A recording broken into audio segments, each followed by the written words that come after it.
نہیں ہوتی، خدا کی لاٹھی میں آواز نہیں ہوتی، اور وہ انتقام لے لیتا ہے اور کچھ ہی مدت میں ظالم کو ذلیل و خوار کر دیتا ہے اور دردناک عذاب میں دھکیل دیتا ہے۔ اس کی فرما روائی زمانہ نوح کے کفار و مشرکین کو موسلادھار بارش اور زمین سے پانی کا چشمہ ابال کر طوفان کی شکل میں نیست و نابود کر دیتی ہے۔ اس کی فرما روائی قوم عاد کو تیز آندھی اور طوفان کے ذریعے سوکھی ہوئی گھاس کی طرح اڑا دیتی ہے اور منٹ میں اس کی زندگی کا خاتمہ ہو جاتا ہے۔ اس کی فرما روائی کے ذریعے دریائے نیل میں ظالم و جابر و ستمگر جیسا فرعون غرق ہو جاتا ہے۔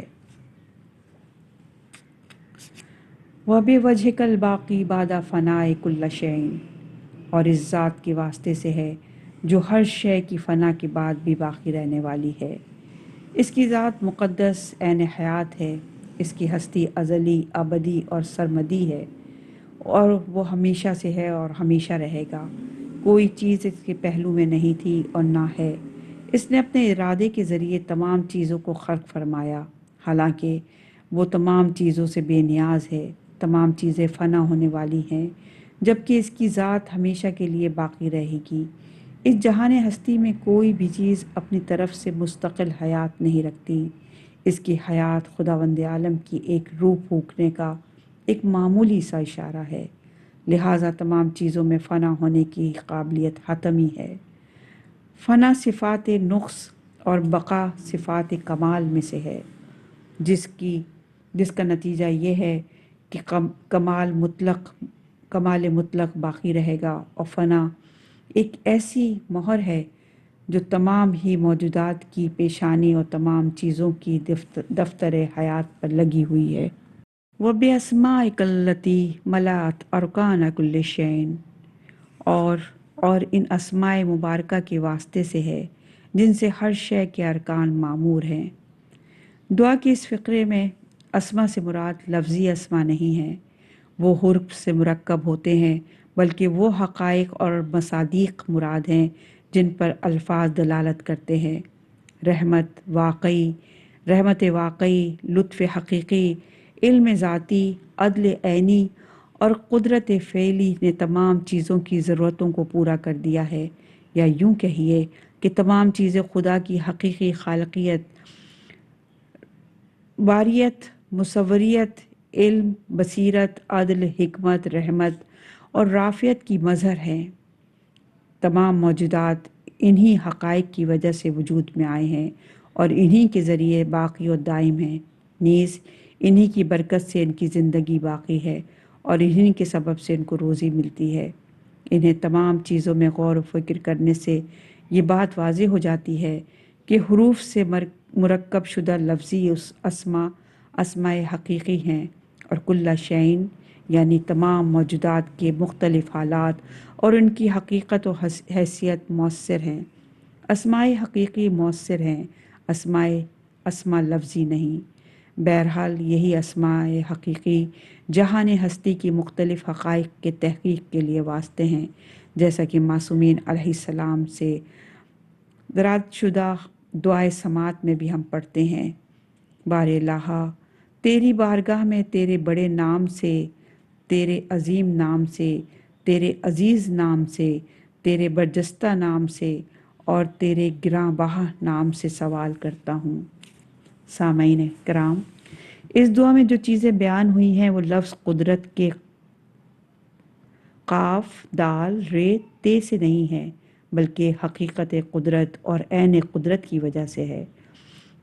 جن اسما کے ذریعے کل شعین یعنی تمام چیزوں کی ضرورتیں پوری ہوتی ہیں، در حقیقت وہ موجودہ حقائق ہیں جن کو قرآن مجید اور احادیث معصومین علیہ السلام میں اسما سے تعمیر کیا گیا ہے۔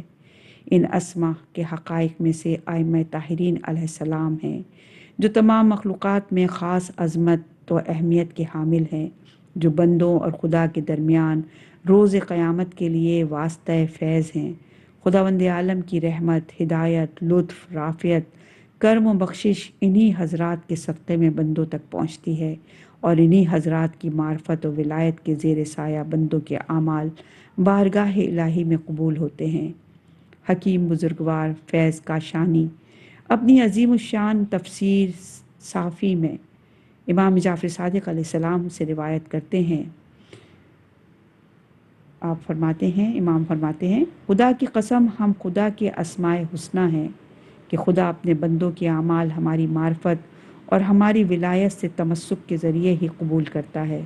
لہٰذا معلوم یہ ہوا کہ انسان اگر فقط الفاظ پر توجہ کرے تو کسی مقام پر نہیں پہنچ سکتا، لہٰذا الفاظ کو چھوڑتے ہوئے حقیقت کی تلاش کریں، کیونکہ عالم ہستی میں جتنے بھی آثار پائے جاتے ہیں وہ اسماء حقیقی اور عین واقعات میں سے ہیں۔ اس اسم کی قسم جس کے وسیلے سے عرش پیدا ہوا، اور اس اسم کی قسم جس کے ذریعے کرسی کا وجود پیدا ہوا، اور اس اسم کی قسم جس کی برکت سے روح کو خلق کیا۔ وَبِعِلْمِكَ الَّذِي أَحَاطَ بِكُلِّ شَيْءٍ، اور اس علم کے واسطے سے ہے جو ہر شے کا احاطہ کیے ہوئے ہے۔ خداوند عالم کے علم کے سلسلے میں جو علم فعلی اور علم حضوری ہے، جو تمام موجودات کے ظاہر و باطن کا احاطہ کیے ہوئے ہے، اور کوئی چیز اس کے علم سے پوشیدہ نہیں ہے، اگرچہ کروڑوں ذرات میں سے کوئی بھی ذرہ کیوں نہ ہو۔ تمام مخلوقات کی تعداد، ان کے ذرات اور مختلف قسم کے دانے، یہاں تک کہ بارش کے قطروں کا علم اس کے پاس موجود ہے۔ ہم یہاں پر اس سلسلے میں قرآن مجید میں بیان شدہ آیات پر اکتفا کرتے ہیں۔ سورہ آل عمران کی آیت نمبر 29 میں ارشاد باری تعالیٰ، وہ زمین و آسمان کی ہر چیز کو جانتا ہے۔ سورہ انعام کی آیت نمبر 59 میں ارشاد باری تعالیٰ، اور وہ خشک و تر سب کا جاننے والا ہے، کوئی پتا بھی گرتا ہے تو اس سے اس کا علم ہے۔ سورہ نحل کی آیت نمبر 19 میں پروردگار فرماتا ہے، اور اللہ ہی تمہارے باطن و ظاہر دونوں سے باخبر ہے۔ سورہ سبا کی آیت نمبر 2 میں ارشاد باری تعالیٰ، وہ جانتا ہے کہ زمین میں کیا چیز داخل ہوتی ہے اور کیا چیز اس سے نکلتی ہے، اور کیا چیز آسمان سے نازل ہوتی ہے اور کیا اس میں بلند ہوتی ہے، اور وہ مہربان اور بخشنے والا ہے۔ ان آیات کی حقیقت کو بہتر سمجھنے کے لیے پہاڑ کے ایک حصے کو دیکھ لینا کافی ہے، جو ہزاروں کی تعداد دنیا بھر میں موجود ہے۔ ماہرین کی آج تک کی رپورٹ کے مطابق کیڑے مکوڑوں کے 7 لاکھ قسموں کا پتہ لگایا ہے، جبکہ ان کی تعداد اس قدر ہے کہ الفاظ میں ان کو بیان نہیں کیا جا سکتا۔ گرمی کے دنوں میں جب آسمان صاف ہو تو اس وقت سوسک، مکھی اور کن کھجوروں کی تعداد پہاڑ کی ایک ڈاڑھ میں اس قدر زیادہ ہے کہ ایک بر اعظم کے لوگوں سے بھی زیادہ ہے، اور اگر اس زمین سے ناگہاں نوع بشریت کا خاتمہ ہو جائے تو زمین پر دوسری موجودات اس قدر زیادہ ہے کہ مشکل سے نوع بشریت کے خاتمے کا احساس کر پائیں گے۔ وَبِنُورِ وَجْهِكَ الَّذِي أَضَاءَ لَهُ كُلَّ شَيْءٍ، اور وہ اس نور ذات کے واسطے سے ہے جس سے ہر شے روشن ہے۔ آیات اور روایات میں نور کے معنی۔ قرآن مجید اور روایات میں کمالات اور اقدار کو نور سے تعبیر کیا گیا ہے۔ نور سے مراد ہدایت ہے۔ نور کے معنی ایمان کی طرف قدم بڑھانے کے ہیں۔ نور یعنی اسلام، نور یعنی معرفت، نور یعنی علم، نور یعنی دلی روشنی۔ قرآن کریم میں نور کے معنی اس طرح بیان کیے گئے ہیں۔ سورہ مائدہ کی آیت نمبر 15 میں ارشاد باری تعالیٰ، اے اہل کتاب، تمہارے پاس ہمارا رسول آ چکا ہے جو ان میں سے بہت سی باتوں کی وضاحت کر رہا ہے جن کو تم کتاب خدا میں سے چھپا رہے تھے۔ نور کے معنی احکام الہی، مسائل اخلاقی اور اعتقادی حقائق ہیں۔ سورہ مائدہ کی آیت نمبر 44 میں ارشاد باری تعالیٰ، بے شک ہم نے توریت کو نازل کیا جس میں ہدایت اور نور ہے۔ سامعین کرام، مذکورہ معنی کے پیش نظر یہ بات کہی جائے گی کہ نور سے مراد خداوند عالم کی صفات، کمالات اور اسماء حسنہ ہیں جن سے ہر مخلوق اپنی استعداد اور قابلیت کے لحاظ سے فیضیاب ہوتی ہے اور اس کامرانی میں اپنی ظلمت و تاریکی سے نجات پیدا کرتی ہے۔ صاحب استعداد انسان اس بہت اہم اور سنہرے موقع سے ظلمت عدم سے نور ہستی کی طرف، ظلمات نقص سے نور کمال کی طرف، ظلمات جہل سے نور معرفت کی طرف، ظلمات ظلم سے نور عدالت کی طرف، ظلمات کفر سے نور ایمان کی طرف، ظلمات ضلالت سے نور ہدایت کی طرف، ظلمات مادیت سے نور معنویت کی طرف آتا ہے اور اس آراستہ و مزین ہوتا ہے۔ در حقیقت خدا کی اسماء و صفات کا طلوع مطلع الفجر ہوتا ہے جو نور محض اور نور خالص ہے۔ قرآن کریم کی آیات اور معصومین علیہ السلام کی تعلیمات کے پیش نظر یہ بات کہی جا سکتی ہے کہ نور وجہ سے مراد وہی حقائق و کمالات ہیں جس کے 1000 نمونے دعائے جوشن کبیر میں بیان کیے گئے ہیں۔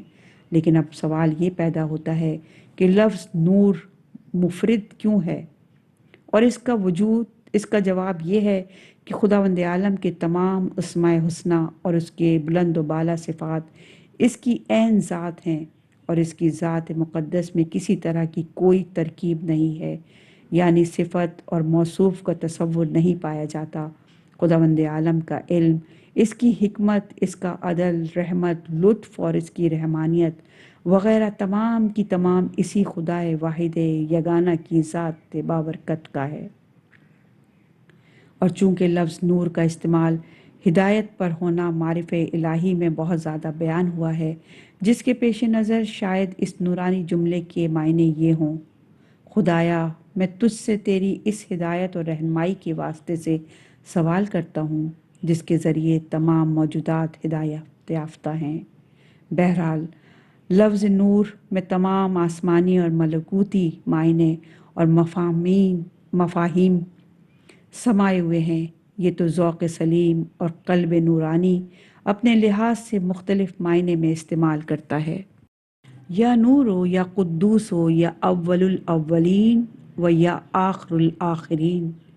اے نور، اے پاکیزہ صفات، اے اولین سے اول اور آخرین سے آخر، اے تمام کمالات، اے سب کے پیدا کرنے والے، اے ظہور محض، اے ظاہر، اے آشکار اور اے واضح روز عرفہ، صحرائے عرفات میں تیرا عاشق بے قرار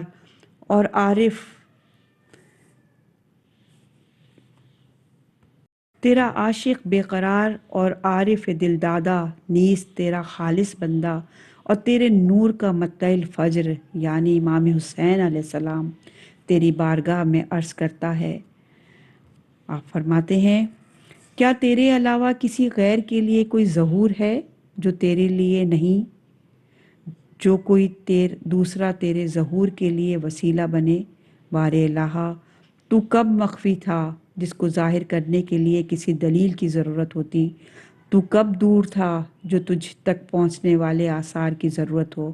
اے پروردگار عالم، جس وقت میں اپنی نفسانی حالت سے دور رہتے ہوئے اپنی حقیقت کو سمجھنے کے بعد غور سے دیکھتا ہوں تو پتہ چلتا ہے کہ اس جہان ہستی میں تیرے جلال و جمال کی روشنی ہر چیز سے روشن تر ہے۔ تیرے وجود کے لیے کوئی خفا اور پوشیدگی نہیں ہے کہ کوئی چراغ جلا کر تیری ربوبیت کی جستجو کروں، کیونکہ جب بھی کسی حقیقت کے ذریعے اپنے راستے کی دلیل فرض کروں تو غور و فکر کے بعد یہ واضح ہو جاتا ہے کہ اس دلیل کا پیدا کرنے والا اور اس چراغ کو روشن کرنے والا بھی تو ہی ہے۔ تو کس وقت غائب اور چھپا ہوا تھا اور کسی دلیل کا محتاج ہوتا تو تیرے وجود پر دلالت کرتی، اور تو کب اور کس موقع پر دور تھا کہ تیرے ہی پیدا کردہ آثار کے ذریعے تجھ تک پہنچا جاتا۔ اے تمام عیوب سے پاک و پاکیزہ، اے تمام نقائص اور خامیوں سے پاک و منزہ، اے جو تمام توصیف بیان کرنے والوں کی توصیف سے بلند و بالا ہے، اے کل کمال، اے حقیقت محض، یا نور و یا قدوس، اے تمام چیزوں کی ابتدا بغیر اس کے تیری ذات مقدس کے لیے کوئی ابتدا ہو، اے تمام چیزوں کی آخر کے آخر بغیر اس کے کہ تیری ذات کے لیے کوئی آخر ہو۔ تو ہر چیز کی ابتدا کرنے والا ہے، حالانکہ تیرے لیے کوئی ابتدا نہیں ہے۔ اور اے ذات ازلی جو تمام چیزوں کے فنا ہونے کے بعد بھی ہمیشہ ہمیشہ کے لیے باقی رہے گا۔ ابتدا اور آخری صفت کل شیء کی ایک اصطلاح ہے۔ تمام چیزیں اول و آخر نیز ابتدا اور انتہا رکھتی ہیں، اور اس ابتدا اور انتہا میں دو حقیقتیں ہیں جن کو تو نے ہر مخلوقات کے لیے قرار دے رکھا ہے۔ ابتدا کا ہونا اس بات کی دلیل ہے کہ یہ موجودات ایک دن نہیں تھیں، تو نے ان کو لباس خلقت سے آراستہ کیا، اور آخر ہونا اس بات کی دلیل ہے کہ یہ تمام چیزیں ایک دن فنا کی چادر اوڑھ لیں گی اور تیری ہی ذات ان کو فنا دے گی۔ لہٰذا معلوم یہ ہوا کہ تو کل شیء ہے، تو کل شیء سے پہلے تھا اور کل شیء کے بعد بھی باقی رہے گا، اور تیرے بعد کوئی چیز نہیں رہے گی، یا اول الاولین یا آخر الآخرین۔